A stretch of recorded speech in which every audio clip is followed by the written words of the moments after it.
Welcome back to my channel. I am Anushka Kashyap and I am from Nandakumar. আজকে আমাদের আলোচনার বিষয় হলো পার্টস অফ স্পিচ। হ্যাঁ বন্ধুরা, আগের ক্লাসগুলোতে আমরা পার্টস অফ স্পিচের সমস্ত পার্ট নিয়ে আলোচনা করে নিয়েছি। প্রত্যেকটা পার্টের জন্য আলাদা আলাদা ভিডিও রয়েছে।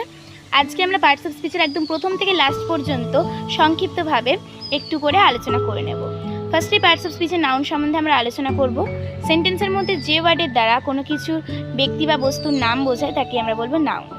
এই নাউনের পরিবর্তে আমরা যে সমস্ত ওয়ার্ড ব্যবহৃত করি তাকে আমরা বলবো প্রোনাউন। নাউন প্রোনাউন হলো এবার অ্যাডজেক্টিভ।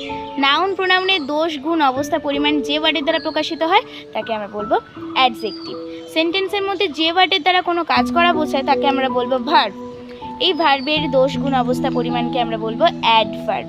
প্রিপোজিশন কাকে বলবো? যে ওয়ার্ড নাউন বা প্রোনাউনের পূর্বে বসে এবং নাউন বা প্রোনাউনের সঙ্গে সেন্টেন্সের মধ্যে থাকা অন্য শব্দের একটি সম্পর্ক স্থাপন করে তাকে আমরা বলবো প্রিপোজিশন। কনজাংশন কাকে বলবো আমরা? সেন্টেন্সের মধ্যে দুটি শব্দ কিংবা দুটি বাক্যকে যুক্ত করে যে ওয়ার্ড তাকে আমরা বলবো কনজাংশন।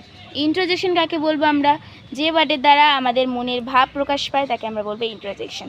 তো আজকের জন্য এতটাই, দেখা হচ্ছে নেক্সট ভিডিওতে। Good bye, tata and take care please.